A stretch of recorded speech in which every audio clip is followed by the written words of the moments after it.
كالعادة إحنا بين نارين، النشطاء اللي بيطالبوا بالحفاظ على الكلاب الضالة ورعايتها لعدم اختلال التوازن البيئي، ومصريين عاديين بيطالبوا الدولة بضرورة السيطرة على الكلاب الضالة وحمايتهم منها. تعالوا نقابل الدكتورة مروة منصور، منسق عام جمعية الرفق بالحيوان.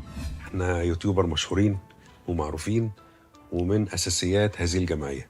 دلوقتي حضرتك واقعة ما بين فرقتين، فرقة بتقول يجب أن نتخلص أو نسيطر على انتشار الكلاب الضالة، وفرقة تانية شرسة جدا تقول لك مستحيل على جثتنا، دي كلاب لازم نرعاها ونهتم بيها. هنعمل إيه؟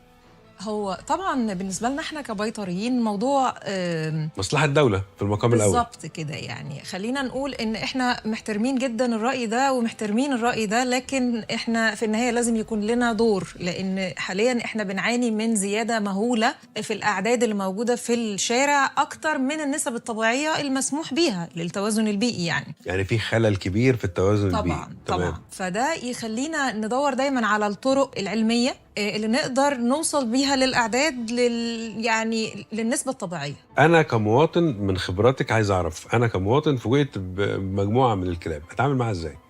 الكلاب الضالة، سيبك من الكلاب المدربة، ده قدرنا إن في بعض الناس بتنزلها شارة مهملة في التعامل أو الحفاظ عليها.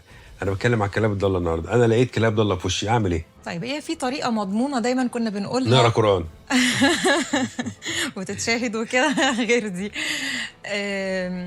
الطريقة اللي دايما كنا بنقول عليها للناس هي طريقة البعد عن التحدي.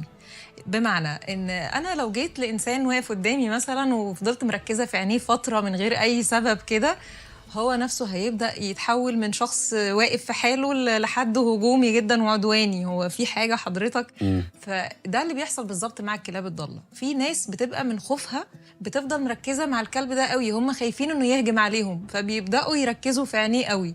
الكلب ده بيتعامل مع الموضوع على انه تحدي، يبدأ يتحفز، يبدأ يهوهو، وتقوم المجموعة كلها تعرف ان في مشكلة فيبدأوا كلهم يجروا في اتجاه واحد. طب في حالة الهجوم أجري ولا أعمل إيه؟ أعرف قصادهم إزاي؟ في طرق، في ناس بتستخدمها حتى من غير ما بتتعلمها في أي حاجة، يعني في إن هما بيهوشوا الكلب، بيحسسوه بس إن هما كأنهم هيحدفوا عليه حاجة. الكلب بيبدأ يتراجع شوية فبيديني مساحة إن أنا أتحرك.